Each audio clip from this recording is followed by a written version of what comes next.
Fox News alert: the days are dwindling, but Platner's problems are piling up ahead of his big primary. With just 2 days to go until voters hit the polls in Maine, the scandal surrounding Democratic Senate candidate Graham Platner seem to just keep coming. Hello and welcome to Fox News Live. I'm Mike Emanuel in Washington. First, it was the Nazi tattoo. Then it was controversial comments on Reddit about an American war hero. That was followed by a sexting scandal. And now new bombshell allegations, several women coming forward with stories of bad behavior. As the scandals grow, some on the left are getting increasingly nervous about what it could mean for their hopes of squeaking out a Senate majority this fall. But a long list of Democrats are standing by their man. Senator Bernie Sanders reiterated his support. Congressman Ro Khanna hit the trail with Platner over the weekend. And Democratic Congresswoman Debbie Dingell, though, not so much. For the values that you have believed in all your life and fought for. I simply cannot say that this behavior is okay, and I won't. I'm voting in Michigan, so I don't have to make a decision about how I would vote on Tuesday, though, quite frankly, if I were voting in Maine, I would vote for the woman. Alexis McAdams is live in Portland, Maine, where Platner is holding a last-minute town hall. Hi, Alexis. Hi, Mike. Well, we're going to have to see tonight at that town hall here in Portland, Maine, if Graham Platner talks about these allegations and the controversies. He said just the other day that it's really only the national media and people outside of Maine that are bothered by it. And people here on the ground say they know he had a Nazi tattoo, they know about the sexting scandal, and some of them say they just don't care, so much so that his own campaign believes the controversy is bringing in money to his campaign. As every single piece of that past and journey gets dug up, litigated, and weaponized, you have my back. This comes after 3 of Platner's ex-girlfriends spoke to the New York Times about his, quote, unsettling behavior. People are wondering, like what? Well, one woman says the Democratic Maine Senate candidate twisted her arm and locked her in a room and would not let her out until she, quote, calmed down, and says Platner knew his chest tattoo was a Nazi symbol. Platner denies the allegations, and he did eventually cover up the tattoo. Some Maine voters tell me that's enough. Others disagree.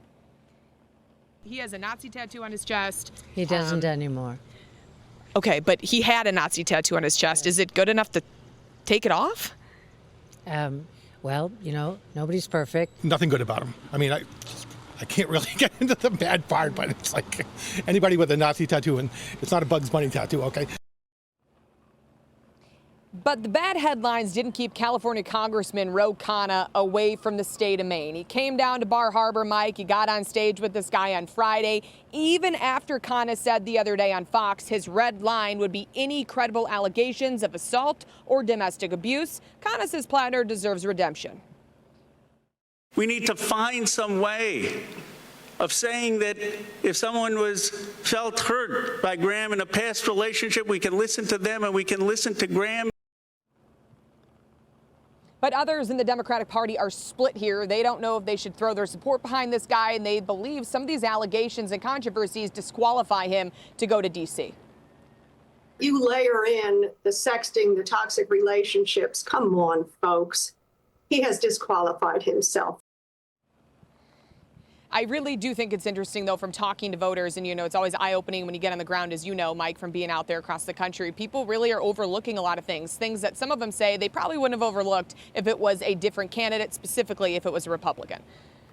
Alexis McAdams live on a beautiful day in Portland, Maine. Alexis, many thanks.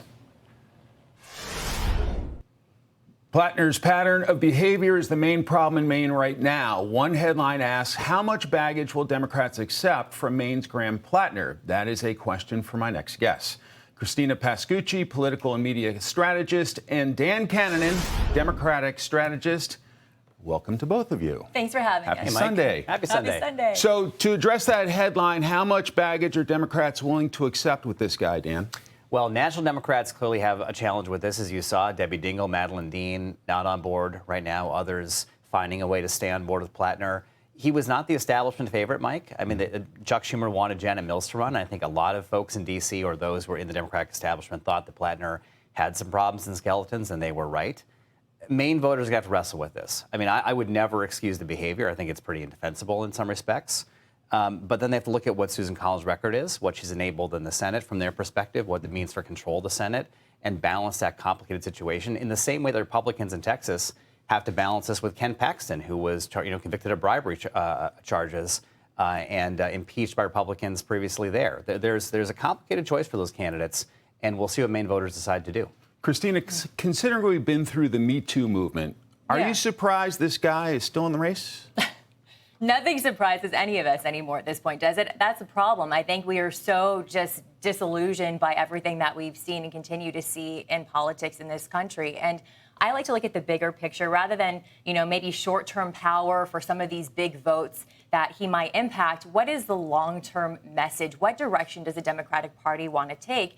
And I look at it like a business. If I were to build a team, I'm building my strategic communications firm right now. The most important thing is your team members. Who are you going to choose to go to bat with? And are you going to have someone who's principled, who you can trust, who has integrity? I think that ultimately there's going to be another scandal that emerges with this guy. There's going to be trust that's undermined when it comes to voters. And therefore, in my view, it undermines democracy. I would be a hard no on Platner. And I think it's going to be a net loss for the Democrats if they continue to back this guy when he clearly has a ton of baggage. Dan, is part of it that Democrats are looking for somebody to stand up to President Trump, and they think that maybe he's a fighter who can stand up to the president? Well, there is this question for Democrats broadly, right? And Platner represents, to be clear, kind of the anti-establishment Democrat. He's not who the establishment wanted to run. He's kind of running against the Democratic Party in some ways, in addition to running against Donald Trump. And there's a contrast there, Mike, between how Republicans are behaving with Ken Paxton, I'll point out. The leader of the party, Donald Trump, is endorsing Ken Paxton and got him over the goal line, where Democrats are clearly wrestling with Graham Platner because, yes, they see what Donald Trump is doing on the economy, on prices, on the war, on health care, across the board is unacceptable, yet they have some pause with the character of Platner. For me, I ultimately say leave this to Maine voters. Right. And I would say look at Mary Peltola in Alaska, which I think is the second best pickup opportunity for Democrats, running against Dan Sullivan, where gas in the western part of that state is $17 a gallon for diesel. And that's a place I would invest some time and investment. There are other great races with great candidates on the Democratic side. Okay, next topic. Perhaps you've heard former First Lady Jill Biden's out with a book. Let's play a clip. I have to look away because it's so painful to see my husband in that moment, because when I was watching that from the green room, I didn't know what was going on. I thought he was having a stroke. I mean, I didn't know.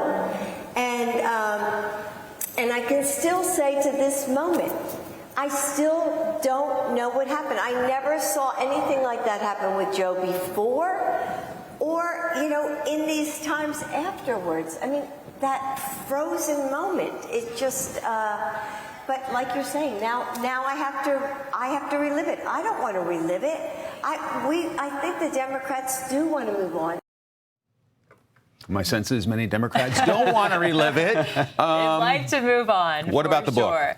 Well, look, the truth of the matter is the book is out and it's being talked about. So I think that any Democrats who are reacting to this right now will do a disservice to themselves and let it be even more of a distraction if they lament how she's talking about the past. Yeah.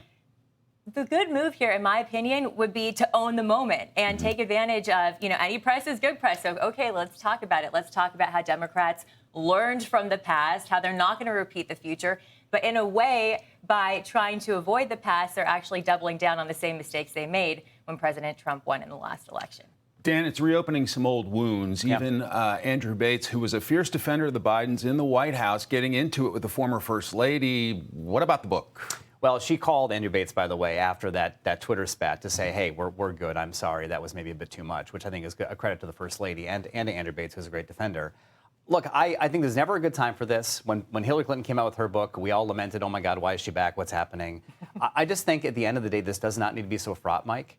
Joe Biden and Jill Biden thought he had enough left in the fastball to run and beat Donald Trump, and the debate showed that he didn't. And that was kind of the end of it. And she loves her husband. She's loyal. She's defending him. That's where she's coming from. I can accept that. And to your point, there's no point in going back to that unique period of our history. There are bigger fish to fry for 2026 and 2028. And the issues that will be before the party and the country are different than Joe Biden's health in those cycles. All right. Dan Kanninen, Christina Pascucci, thank you both. Great to see you. Be sure to like and subscribe for all the Fox News latest on YouTube and catch full shows streaming now on Fox One.